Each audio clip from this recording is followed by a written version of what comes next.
ఈ ఇది నేను ఎక్కువ ఇండెప్త్గా మాట్లాడాలనుకోవడం లేదు, ఎందుకంటే ఇది పోలీస్ ఇన్వెస్టిగేషన్లో ఉంది. ఏం జరిగింది, అతను ఎలా చెప్పాడు, ఎవరు ఉండి చెప్పాడు, ఏం జరిగింది అనే విషయాలు పోలీస్ ఇన్వెస్టిగేషన్లో జరుగుతుంది. వాళ్ళు ఖచ్చితంగా పోలీస్ ఇన్వెస్టిగేషన్ డీప్గా చేస్తున్నారు. ఆ అప్డేట్స్ అన్ని మీరు చూస్తున్నారు, ఎవరెవరు ఇన్వాల్వ్మెంట్ ఉంటుంది, ఎందువల్ల ఇలా జరిగింది, ఇవన్నీ.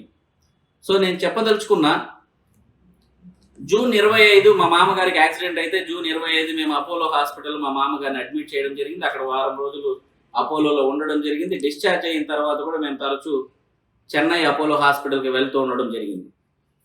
ఆ క్రమంలో భాగంగానే 7వ తారీఖు నేను మా మామగారిని చెన్నై అపోలోకి తీసుకెళ్లడం జరిగింది. నేను మీకు అన్ని పంపిస్తాను, Chennai Apollo hospital bills, Apollo హాస్పిటల్లో మా కార్ పార్క్ చేసిన వాలెట్ పార్కింగ్ డీటెయిల్స్.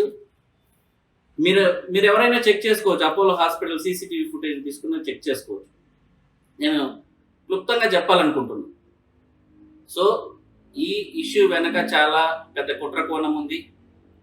మా పార్టీ నుంచి మమ్మల్ని సస్పెండ్ చేయించాలని ఒక మహిళ రాజకీయంగా బలంగా పోరాటం చేస్తూ, ప్రజల కోసం పోరాటం చేస్తూ, ప్రజల్లో మంచి పేరు తెచ్చుకుంటూ